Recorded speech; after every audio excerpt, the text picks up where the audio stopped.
Assalamu alaikum, dears, how are you? Today's topic of discussion is very important indeed, very tricky and very complicated. Manipulation, exploitation, cheating, gaslighting, trapping other people, that is very common. And every now and then, someone is being cheated, someone is being manipulated and exploited upon. Someone is trapped, someone is deprived of their precious belongings. So why and how does it happen? It does happen by one way. What is that? It is games people play. People play games. For what? To manipulate, to exploit, to gaslight, to cheat, to trap other people. Today we are going to talk about the very important topic of games people play. What are the games being played with the people? How to recognize, identify that somebody is trying to play a game with you. Protecting ourselves from all that. Effective communication.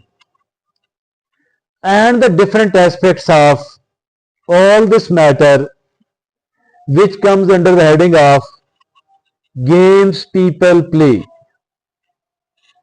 So there are games which are somewhat uncommon, although still these are the games,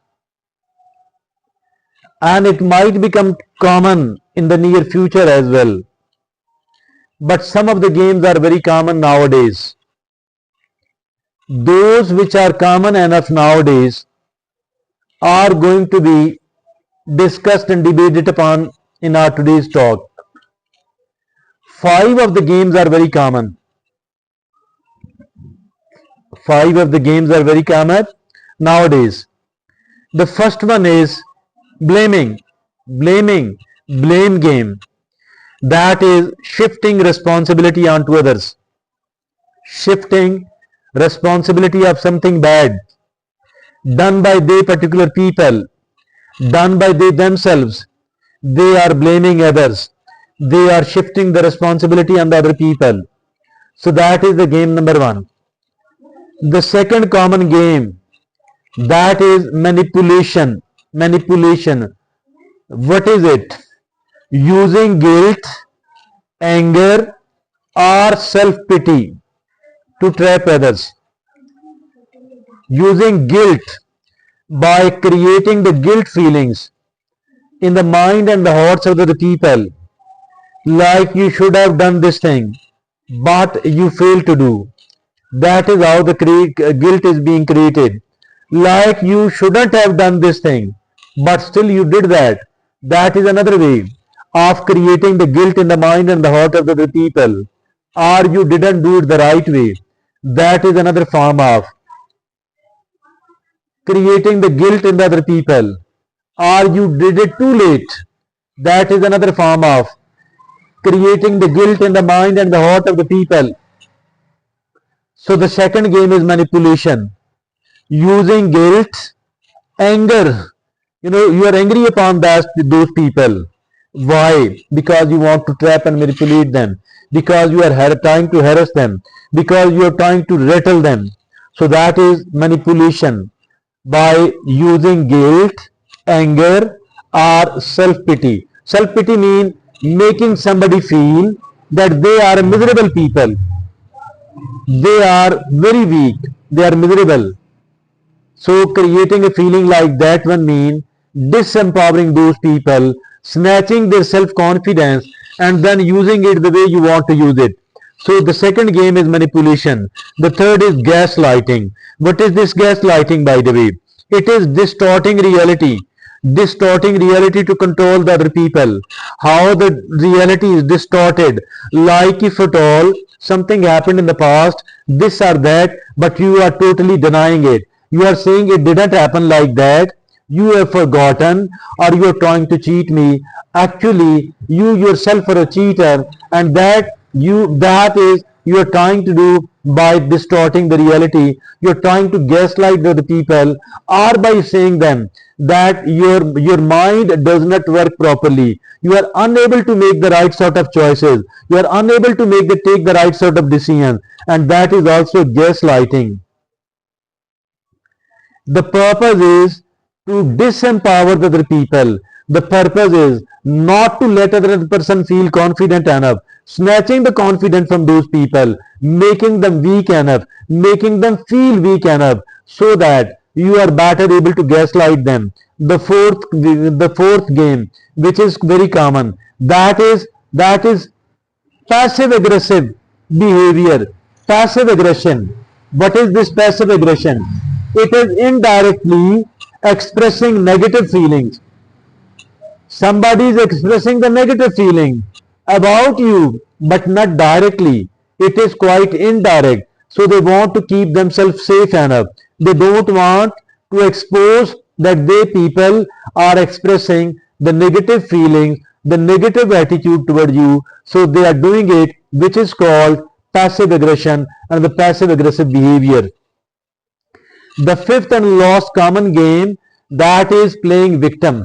Playing victim. What is this? That is seeking sympathy and control by telling the other people, I have been victimized. I was treated unfairly. I couldn't get what I was in need of.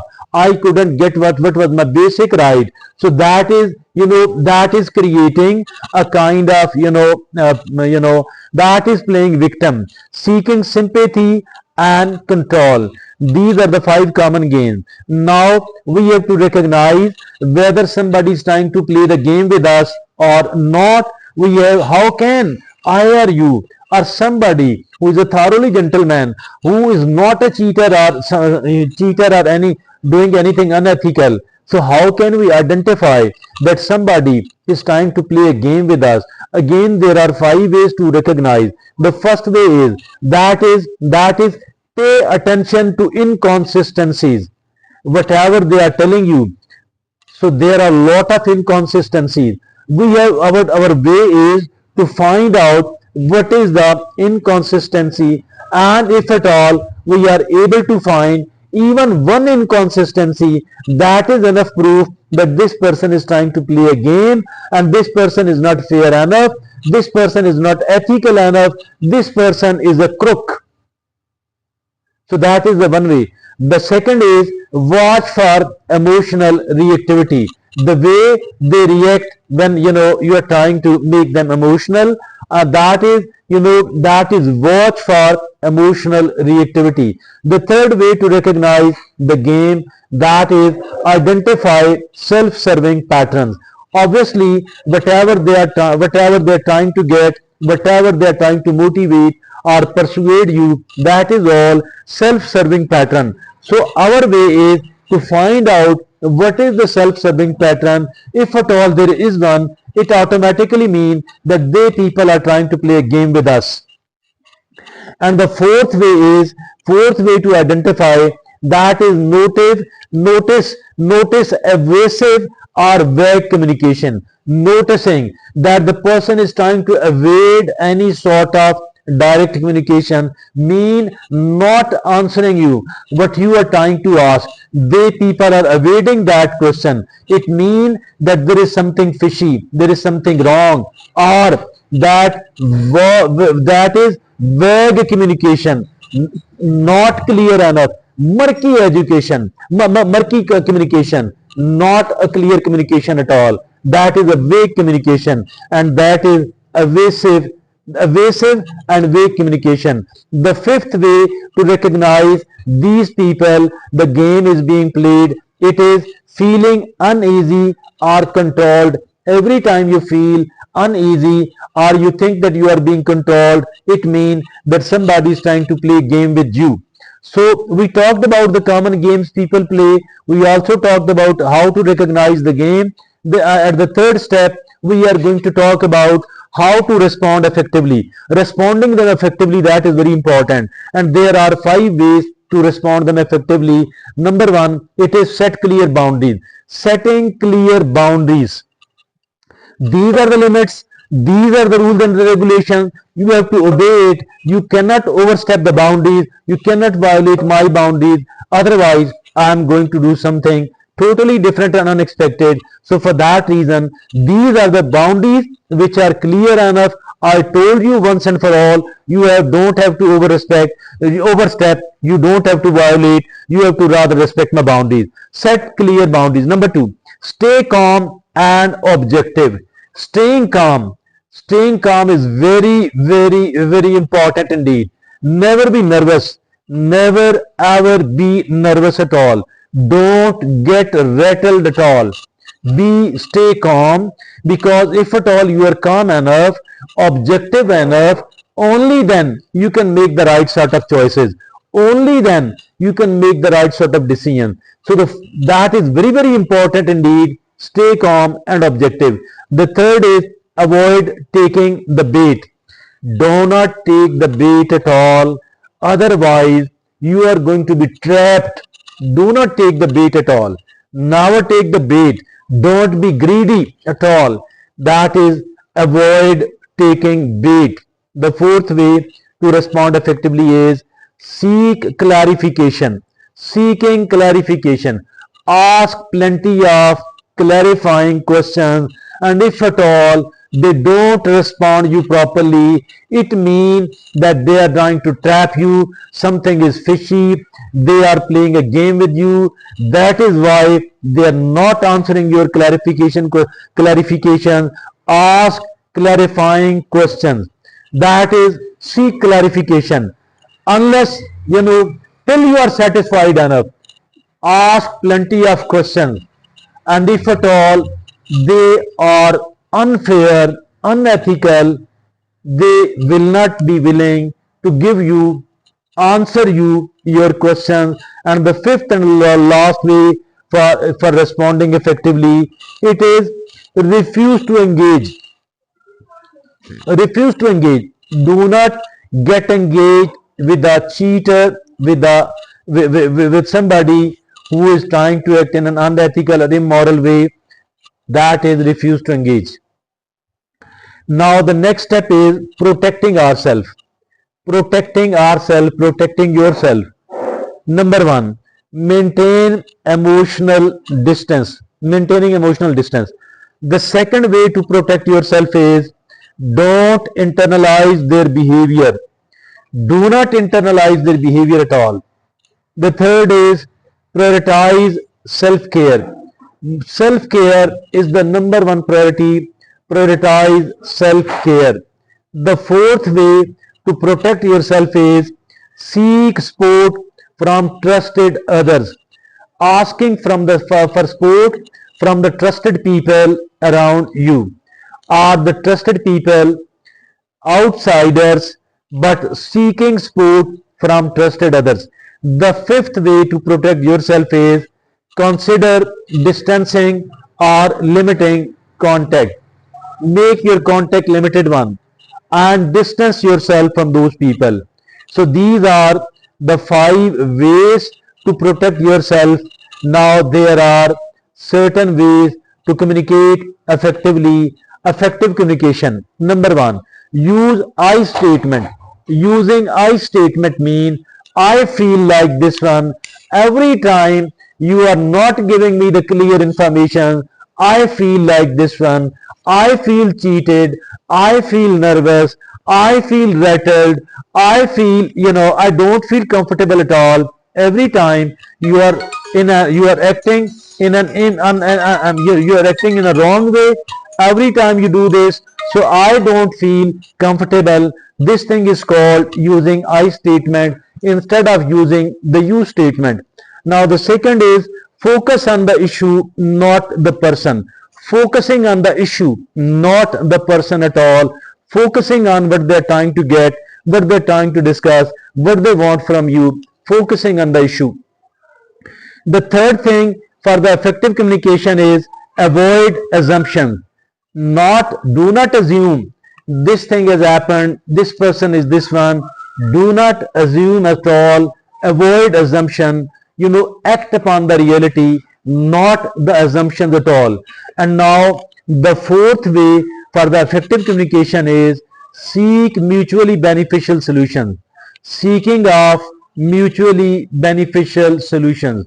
Mutually beneficial solutions. The fifth and the last way for the effective communication is practice active listening. Active listening.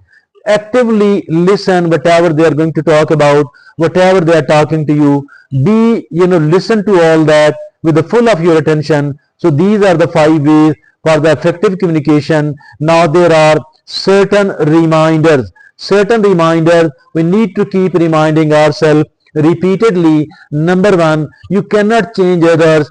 You cannot change others at all. If at all somebody is playing a game, if at all somebody is trying to trap you, don't feel angry because you cannot control others. The second thing we need to remind ourselves, it is you can only control your reaction. I can only control my reaction. You can only control your reaction. We cannot control their actions, but we can control our reactions. Number 3 thing to remember, that is prioritize your well-being. Prioritizing your well-being. My well-being is very important to me. Your well-being is very important to me, you. That is prioritizing self well-being, your well-being. The fourth reminder is fourth item to remember is seek professional help. Seeking of professional help. Every time I am in need of this thing, I need to seek the professional help. And the people who are expert enough, willing to help us on payment, we need to hire their help. We need to hire those people. And the fifth and the last thing to remember is that maintain healthy relationships. Maintaining a healthy relationships, not an unhealthy, not a toxic relationship at all, but a healthy relationship. So that is, I think it was something very, very important which we have tried to explain today. It is about the games people play, and then what are the common games nowadays. How can I identify, how can you recognize that the person is trying to play a game with us? How can we respond actively? How can we respond effectively? How can we protect ourselves? What are the ways for effective communication, and what are the important things to remember?